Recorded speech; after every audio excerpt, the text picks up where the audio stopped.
Hey, welcome to the channel. We're going to be taking out some fence posts today for a friend of mine, and I'm going to show you how to use this little tool and make it very simple. Stick around. You're going to want to see this video if you're doing any fence work in the future. Thanks.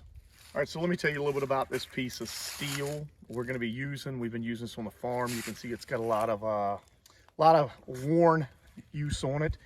All this is basically a 1-inch piece of steel that's been cut out. And you have this piece right here that is going to be where we're going to hook our chain. You can put some other things. We use a chain. And then this side is going to slide right down on your pole. So as you can see, it's got a triangle.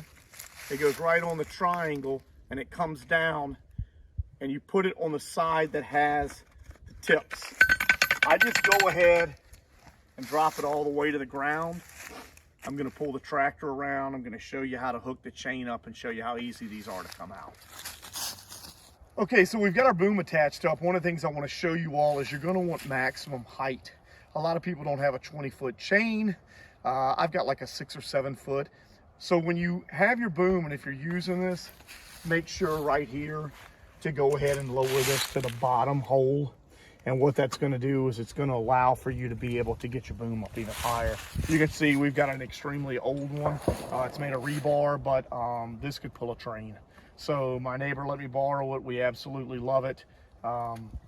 Just something to keep into consideration when you're doing it. It's the little things like this that are going to make a difference. But make sure that you do put this pin on the bottom hole, and it's going to give you more leverage to lift up. Okay, so I've got an old boom that we've got attached to the tractor.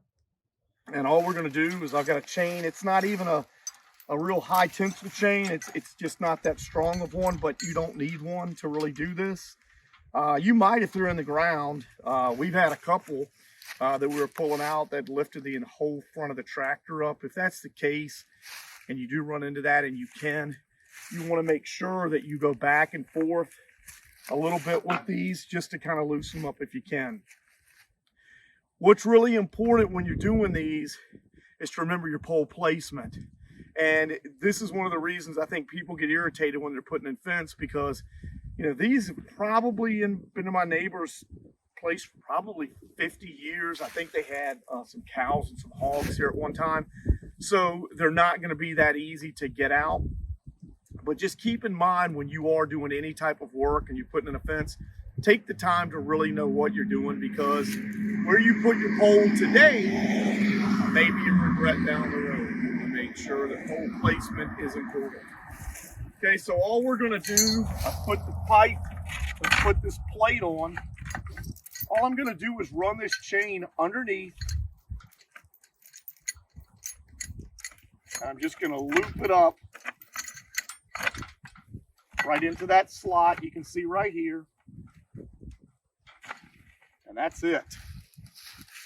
It should hook right here and lift right out.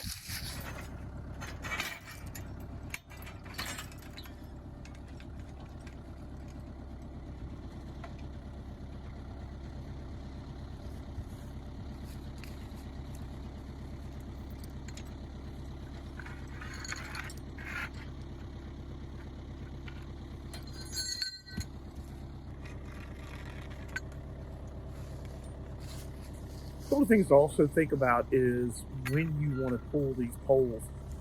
I suggest doing it as we did on this video right after it's rained for a couple of days. Here in the deep south, we run into a lot of problems with the ground becoming so hard in the wintertime that it actually will crack. So if you can do that around or after a long rain, the poles will come out a lot easier. Something else to think about as well is a lot of times you'll see at the bottom of the poles they have these spurs that come up, and that's what gives them the stability. If they've been in there for 20 or 30 years like the ones we showed in the video, there's probably going to be a root or something that's crossing over that spur. And so you can sit there and pull, and as you can see the front tractor comes up, it's not going to come out. You may have to actually dig down and cut that root. We have run into that. But take that into consideration. The pole's going to come out a lot easier if you can plan that around in the fall and the spring when there's a lot of rain, and you can get them up quickly and easily.